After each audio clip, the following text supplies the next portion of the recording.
সন্তানদের নিয়ে নতুন বাড়িতে ওঠার স্বপ্ন ছিল তার, কিন্তু নিয়তির নির্মম পরিহাসে সেই নির্মাণাধীন বাড়ি হয়ে উঠল তার শেষ ঠিকানা।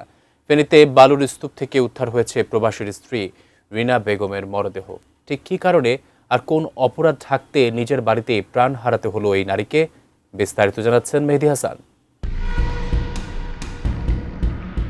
বিকেল গড়িয়ে সন্ধ্যা হলেও মায়ের কোনো খোঁজ মিলছিল না। নির্মাণাধীন নতুন বাড়ির বিভিন্ন কক্ষে তখন হন্যে হয়ে খুঁজছিলেন ছোট ছেলে রাজু। এক পর্যায়ে বাড়ির একটি ফাঁকা ঘরের ভেতরে রাজমিস্ত্রি সাইফুলকে দেখতে পান তিনি। এই সময় মায়ের কথা জানতে চাইলে সাইফুল জানান রিনা বেগম নাকি তার ফুফুর বাড়িতে গেছেন, কিন্তু তার কথায় সন্দেহ হলে আবারও পুরো বাড়িতে খোঁজ শুরু করেন রাজু। আর এর কিছুক্ষণ পরই ঘরের এক কোণে স্তূপ করে রাখা বালুর নিচে মায়ের পা দেখতে পান তিনি। মায়ের পা দেখতে পেয়েই চিৎকার করে পরিবারের অন্য সদস্যদের ডাকতে শুরু করেন রাজু। পরে পরিবারের সদস্যরা ঘটনাস্থলে এসে বালু সরানো শুরু করেন। এক পর্যায়ে সেখান থেকে উদ্ধার করা হয় রিনা বেগমের মরদেহ। আর তখনই পুরো এলাকায় ছড়িয়ে পড়ে আতঙ্ক, চাঞ্চল্য। উন্নত মানের কাঁচামাল আরআইএল অ্যাঙ্গেল এন্ড চেনে, এখন কাঠের দিন শেষ, আরআইএল এর বাংলাদেশ। ঘটনাটি ঘটে 12ই মে ফেনীর সরসর্দি ইউনিয়নের জ্যোৎস্না গ্রামে। ওই এলাকায় 3 সন্তানকে নিয়ে ভাড়া বাসায় থাকতেন রিনা বেগম।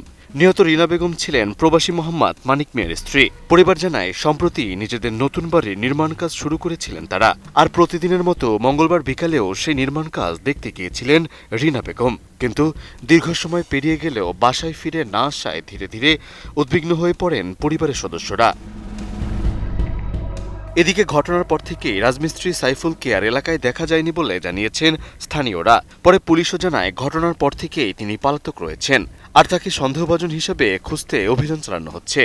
ঘটনার পর পুরো এলাকায় চাঞ্চল্যের সৃষ্টি হয়। খবর পেয়ে পুলিশ দ্রুত ঘটনাস্থলে গিয়ে মরদেহ উদ্ধার করে ময়নাতদন্তের জন্য ফেনী জেনারেল হাসপাতালের মর্গে পাঠায়। লাস্টে বালির নিচে ঢাকা অবস্থায় ছিল, তারা বালি করেই ওখানে তার মৃতদেহটি পায়। এবং এটি আমরা তাদের সুরতহালকালে তার বডিতে বা শরীরে দৃশ্যমান কোনো আঘাতের চিহ্ন আমরা দেখিনি। তারপরেও আমরা পোস্টমর্টমের জন্য প্রেরণ করেছি। পোস্টমর্টম রিপোর্ট থেকে আমরা প্রকৃত মৃত্যু কারণটি জানতে পারব। মেহেদী হাসান, এটিএন নিউজ।